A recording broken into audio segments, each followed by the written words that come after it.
নমস্কার বন্ধুরা, তোমরা সবাই কেমন আছো? আশা করি ভালো আছো। আমিও ভালো আছি। তো আজকে দেখো আমি রেসিপি নিয়ে এসেছি তোমাদের কাছে। চাপিলা মাছ বেগুন দিয়ে করব। তো বেগুন দিয়ে চাপিলা মাছ দিয়ে করার জন্য আমি কিন্তু ওই চাপিলা মাছটা কেটে ধুয়ে নিয়েছি সুন্দর লবণ দিয়ে। আর লবণটা দিলে সুন্দর ভাইরাসটা নষ্ট হয়। তো ওইটা আজকে ভাজবো না, কাঁচাই রান্না করব।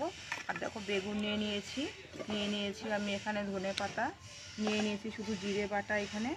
তো এখানে নিয়ে নিয়েছি পেঁয়াজ কুচি, নিয়ে নিয়েছি লঙ্কার গুঁড়ো, চেরা কাঁচা লঙ্কা, নুন, হলুদ, কালো জিরে, আর এখানে সাদা তেল ব্যবহার করব আমি। তোমরা চাইলে সর্ষের তেল ব্যবহার করতে পারো। তো বেগুনটাকে দেখো আমি কি করে কাটবো।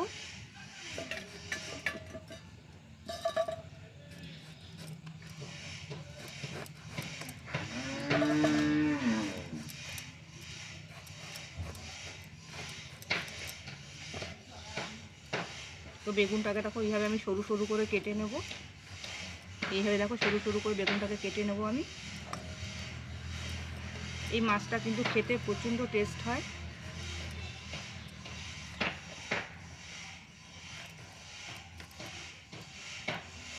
বেগুনটাকে আমি লম্বা লম্বা করে সুন্দর কেটে নিয়েছি, দেখতেই পাচ্ছ। তো মাছগুলোকে আজকে দিয়ে দেবো। এই দেখো এর মধ্যে মাছগুলো দিয়ে দেবো আমি, চাপিলা মাছগুলোকে এখানে দিয়ে দেবো আমি। আজকে শুধু জিরে বাটা দিয়েছি, এর সাথে কোনো আদা টাদা কিচ্ছু নেই, শুধু জিরে বাটাটা দিয়ে দিলাম। এখানে দিয়ে দিলাম পেঁয়াজ কুচিটাকে,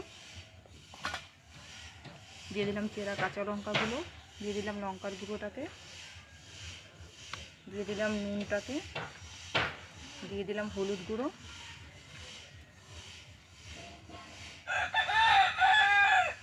সাদা তেল দিয়ে দিলাম আমি। ভালো করে মেখে নেব।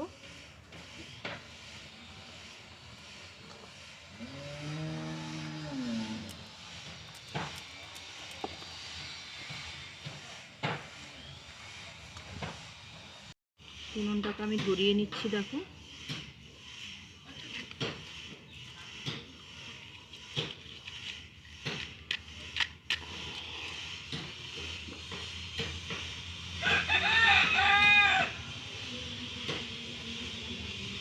তো কড়াই গরম হয়ে গেছে, আমি তেল দিয়ে দিলাম কড়াইতে।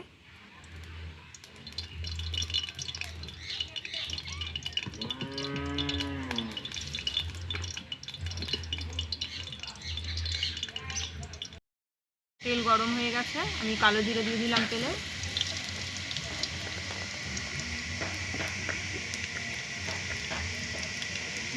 মশলা মাখানো বেগুন আর মাছটাকে আমি ঢেলে দিলাম।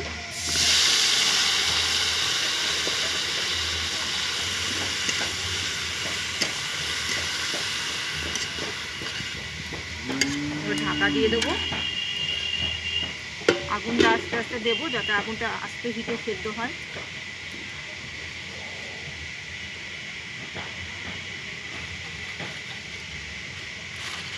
প্রায় দেখো হয়ে এসছে। আমি ধনে পাতা কুচিটাকে দিয়ে দিলাম, দিয়ে একটু হালকা করে ঢাকা দিয়ে দেবো 5 মিনিট মতো। দেখো আমার রেসিপিটা রেডি হয়ে গেছে। তো আমি এবার নামিয়ে নেব। দেখতেই পাচ্ছ খুব সুন্দর একটা কালার এসছে। আর মাছগুলোও সব গোটা গোটা হয়ে গেছে। এই দেখো সমস্ত গোটা গোটা মাছ হয়ে গেছে এই যে। আর খেতেও খুব টেস্টি হয় রেসিপিটা। তোমরা ওভাবে করে খেয়ে দেখবে, আশা করি ভালো লাগবে।